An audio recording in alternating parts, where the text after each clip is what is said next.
Ош мэриясынын жыл жыйынтыгын чыгарган коллегиясында шаар куруу тармагы боюнча аткарылып жаткан иштерге көбүрөөк басым жасалды. Анда дароо эле Ош шаарынын деталдуу пландоо долбоору тууралуу маселе козголуп, эмнеге быйыл бүтпөй калганы боюнча суроо коюлду. Алтынбек Аскарбекович, Ош шаарынын ФТПсы сиздин оюңузча качан бүтөт? Кийинки жылы ол эле келе атат да. Точка коюлбай атат. Башкы пландан кийинки деталдуу пландоо долбоору мерчем боюнча 2019-жылы бүткөрүлүшү керек эле. Кечеңдешине Сулайман тоонун буфердик зонада жайгашып калгандыгы негизги себеп болсо, быйыл пандемия дагы ишти артка сүргөн. Эми кийинки жылы бүтөт деп убадаланууда. ЮНЕСКО киргенине байланыштуу анын буфердик зонасы, анын тарыхый зоналары бар, аймактары бар.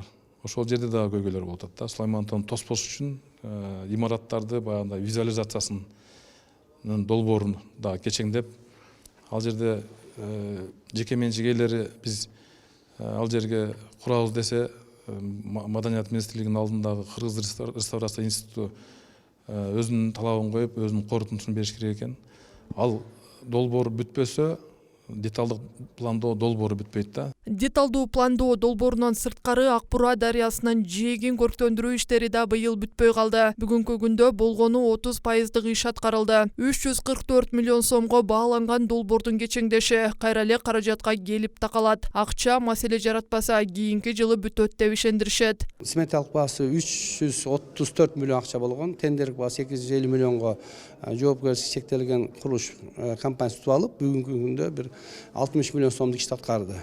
Процент соотношениеси ол бир 5тен бери да. Өз негизинен мисалы 250 миллион утса, биздин договорда 125 миллион акча беришибиз керек эле. 50% беришибиз керек да. Бизде акча болбогон байланыштуу баягы 20 миллиондон 3 айга бөлүп бердик да. Жергиликтүү бюджеттен эсебинен. Коопсуз шаар долбоору да кийинки жылга калды. Мерчем боюнча 2020-жылы Ош шаарында коопсуз шаар иштеп башташы керек эле. Бирок пандемияга байланыштуу камераларды орнотуу иши үзгүлтүккө учурады. Ал эми жол белгилери бөлүнгөн 10 миллион сомго жараша бүткөрүлгөн. Дагы 12 миллион сомдук иш бар. Белгилерди, разметкаларды, ошого тийиштүү нерселерди гана жасап берүү каралган. Тегилердин эмне үчүн келбей калды, эмне үчүн кылбады, ага мен жооп бере албайм. Аны ал жактагы өздөрү жооп берет. Бирок мен угушума караганда Кытай Эл Республикасынан бир компания утуп келген ал. Азыркы күндө архитектурага ИТУ, АПУ дегендерге тапшырма берген. Ошолор бүткөндөн кийин анан кийин башташса керек булар. Отурумда белгилүү болгондой, Ош мэриясы быйыл курулуш тармагы боюнча 90% иш аткарган. Социалдык мекемелерден 2 бала бакча менен 3 мектеп жыл этегине чейин бүтпөй калды. Мыйзамсыз курулуштарда бүгүнкү күндө маселе жаратып турат. 26 мыйзамсыз курулуш, бул көп кабаттуу үйлөрүбүз бар.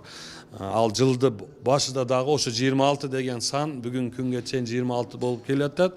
Ал деген нерсе бул биз кичине иш алып барып атабыз. 26 санды 30-35ке чыккан жок да, эми биз ошону кыскартышыбыз керек. Азыр бүгүнкү күндө сотто көп материалдар сот процесс кетип атат.